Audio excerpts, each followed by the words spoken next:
Muchas gracias, Felipe. Muchas gracias a la Asociación Mexicana. Sí, sí existe Mexicali. Sí, es verdad. La tarea de este año es bastante interesante porque si hay un tema en el cual hay mucho desarrollo en el último año es en endoscopía.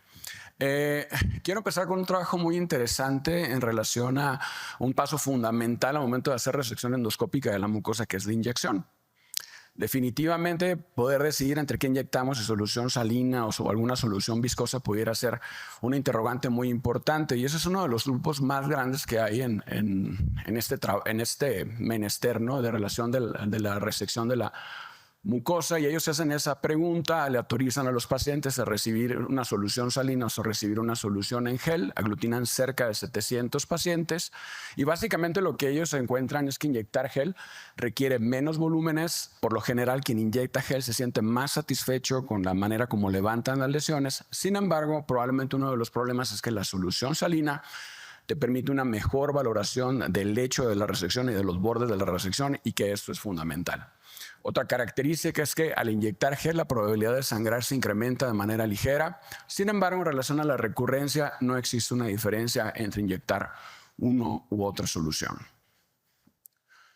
¿Qué pasa con la recurrencia? La recurrencia se puede convertir en un tremendo dolor de cabeza para quienes hacemos resecciones. Sabemos hoy en día que, por ejemplo, realizar termoablación de los bordes de la resección reduce la probabilidad de recurrencia. Sin embargo, estos autores dicen que el tejido residual probablemente no solamente está en los bordes, sino que también puede estar en la base de la resección. Y ellos proponen una técnica muy interesante con argón híbrido. Esto es inyectar en la base de la resección, inyectar en los bordes y aplicar argón a toda la lesión. Eso es una serie de casos muy interesantes, cerca de 180 resecciones, básicamente mayores a 3 centímetros. Es un estudio canadiense. La parte importante de este trabajo es que sepamos que es un procedimiento seguro, es un procedimiento que se asocia muy poco a complicaciones severas, y que la probabilidad de recurrencia local cuando se le aplica termoablación al lecho de la resección es menor al 3%. Sin embargo, no existe una comparación con algún otro método, y es por eso que este mismo grupo lo que hace es tratar de comparar los eventos adversos de resecar en frío versus resecar con calor, versus resecar con calor y ablación con punta de asa o ablación con argón plasma. Ellos evalúan la severidad de las complicaciones con la clasificación de AGRI, y básicamente lo que encuentran es que las complicaciones son más, por ejemplo, en el grupo donde se utiliza el asa caliente, y que el asa fría sigue siendo un método muy seguro en algunos pacientes seleccionados, y que realmente las complicaciones que se pueden presentar al realizar resección endoscópica de la mucosa son bajas. ¿Qué sucede, por ejemplo, con nuestros amigos los pólipos cerrados? Obviamente los pólipos cerrados son uno de los enemigos a vencer, son de los nuevos marcadores de calidad. Las lesiones intermedias que no superan los 2 centímetros, existe un popurrí de maneras de resecar. Estos autores proponen comparar 3 tipos de resección. Una es resección en frío, sin inyectar. La otra es resección en frío, inyectando por debajo. Y la tercera es resección con calor. Ellos aglutinan una cantidad suficiente de pacientes. Lo que demuestran es que resecar con calor incrementa la probabilidad de sangrado temprano o tardío. Sin embargo, no ven realmente una ventaja de uno sobre la otra. Solamente ellos destacan que en aquellas resecciones en frío que no se inyectó, por lo general los márgenes verticales tendían a ser positivos, de tal manera que ellos sugieren que si vamos a resecar un pólipo en frío, no olvidemos inyectar la lesión. Realmente en el recto el juego es diferente. Las lesiones de crecimiento lateral en el recto con frecuencia esconden cáncer. Es por eso que el grupo del doctor Michael Burke dice que probablemente sean pacientes que puedan ir a disección de la mucosa. Sin embargo, ellos no están a favor de realizar una estrategia universal para que todos estos pólipos sean resecados. Ellos proponen que aquellos pólipos con hallazgos preocupantes como nódulos grandes, o aquellos que tienen un JNET 2B, o aquellos que tienen una superficie Q2.5, sean aquellos que deben de ser llevados, por ejemplo, a disección endoscópica de la mucosa, y no propiamente todos los pacientes que tengan lesiones polipoideas de crecimiento lateral en el recto. Ellos lo demostraron, pero lo demostraron en Sydney. En Sydney las cosas se hacen diferentes en relación a los pólipos, por eso le pidieron que se hiciera un trabajo multicéntrico. Este es el trabajo multicéntrico, que lo que viene a hacer es tratar de generar un abordaje a la talla para los pacientes que tienen lesiones de crecimiento lateral con hallazgos preocupantes. Realmente existen diferencias en las basales. Las diferencias son propiamente en la velocidad o en el tiempo que inviertes a realizar una disección endoscópica de la mucosa, o que realmente aquellos que fueron a disección eran pacientes que tenían hallazgos más importantes en la superficie del colon, en la superficie del pólipo. Sin embargo, lo que ellos demuestran es que encontraron 12 cánceres submucosos de bajo riesgo, y básicamente esta estrategia los llevó a curar prácticamente a los 12. De tal manera que dejar los casos de disección, como dicen ellos, para los cánceres es propiamente el nombre del juego, y todo lo demás puede ser sometido a resección, y este algoritmo reduce el número necesario a tratar para prevenir el cáncer de colon. Otro de los métodos también muy interesantes alrededor de la resección endoscópica de la mucosa es, por ejemplo, la resección por inmersión o la underwater. Esta resección es muy interesante, nos ahorra pasos, es segura. Sin embargo, uno de los bemoles es qué tan probable es que estas lesiones dejen tejido residual. Es un trabajo del grupo de Baylor, es un trabajo muy interesante, donde ellos básicamente lo que concluyen es que las características más importantes en relación a la recidiva temprana es que el pólipo resulte con carcinoma intramucoso, o que el pólipo sea superior a los 4 centímetros, o en el colon del lado derecho, o que sea histología vellosa. Sin embargo, algunos hallazgos de inmediato cuando hacemos la resección, por ejemplo, el sangrado durante la resección o encontrar un adenoma con displasia, se asocia primordialmente a la recidiva a largo plazo. En relación a las complicaciones, por ejemplo, en disecciones, es un trabajo muy interesante de autores de la Clínica Mayo de Arizona. Ellos elaboran un ensayo clínico donde comparan la disección de las lesiones gástricas, ya sea utilizando coagulación por spray o coagulación forzada. Pero este trabajo sirve a propósito como para tratar de definir o tratar de predecir cuáles son las variables que se asocian a sangrar durante el procedimiento. Son 130 pacientes, un tercio presentó alguna complicación, llámese sangrado primordialmente, y básicamente las variables más importantes asociadas al sangrado es una lesión grande, es una lesión colocada en el tercio superior del estómago, o que el operador tenga una experiencia insuficiente. En relación a la probabilidad de no sangrar durante la disección, es prácticamente el uso de corriente de coagulación por spray lo que disminuye esa probabilidad. Siempre cuando quitamos una lesión nos preguntamos si vale la pena cerrar el defecto. En relación a disección endoscópica de la mucosa, estos autores hacen un trabajo retrospectivo de más de 500 pacientes, los cuales todos fueron sometidos a cierre del defecto cuando esto fuera posible. No es un trabajo aleatorizado, pero realmente lo que encuentran los autores es una similitud muy importante entre los pacientes que fueron cerrados, y no al menos en las características basales. Sin embargo, sí existe una tendencia a que aquellos pacientes con lesiones grandes, lesiones fibróticas, lesiones avanzadas, fueran aquellos que fueran sometidos al cierre de los defectos. ¿Cuál es la ventaja propiamente después de una disección colónica de cerrar un defecto? Básicamente, probablemente una de las más importantes, que es no acudir en medio de la noche porque el paciente tuvo un sangrado. Fuera de eso, alguna otra ventaja, realmente los autores no lo encuentran en un seguimiento a 2 semanas. Otro de los new kids on the block en relación a la disección endoscópica de la mucosa es el ambiente debajo del agua. Esta es la técnica de inmersión. Debajo del agua, realizar los procedimientos te facilitan la visualización, tienden a reducir el tiempo en el que tú haces el procedimiento, pero también tienen una característica importante: modifican la impedancia, ya que el agua o la solución salina es un disipador de calor.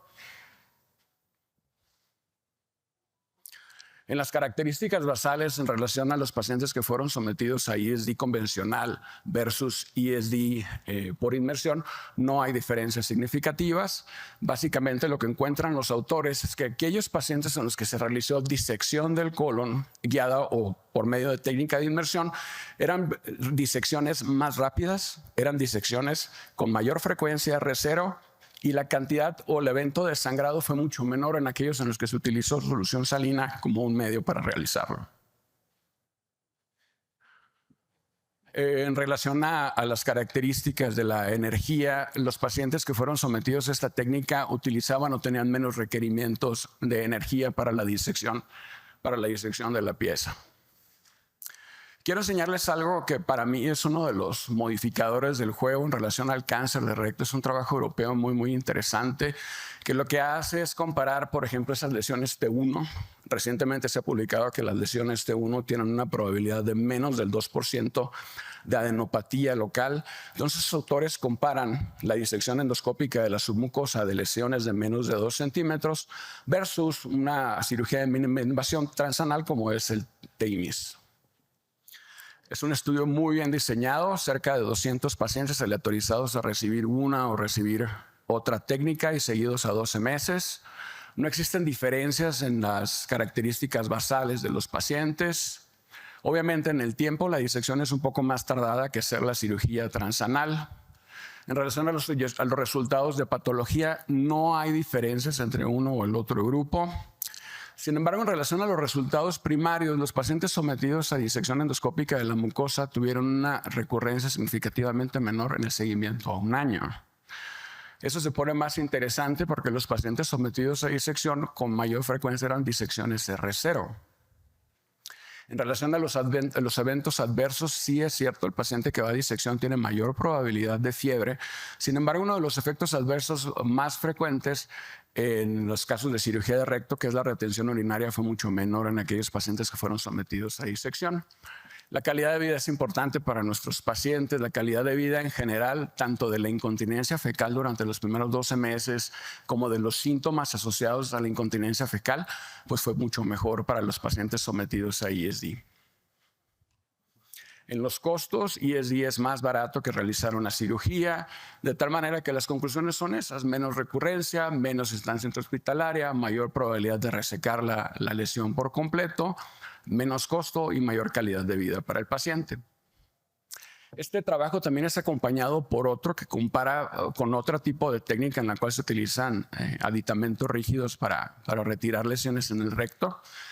Básicamente, los autores encuentran que la disección endoscópica es costo efectiva y que también definitivamente la recurrencia local es menor con la disección, la supervivencia es mayor con la disección y sin lugar a dudas la calidad de vida del paciente que es sometido a disección es mucho mejor que la calidad de vida del paciente sometido a cirugía.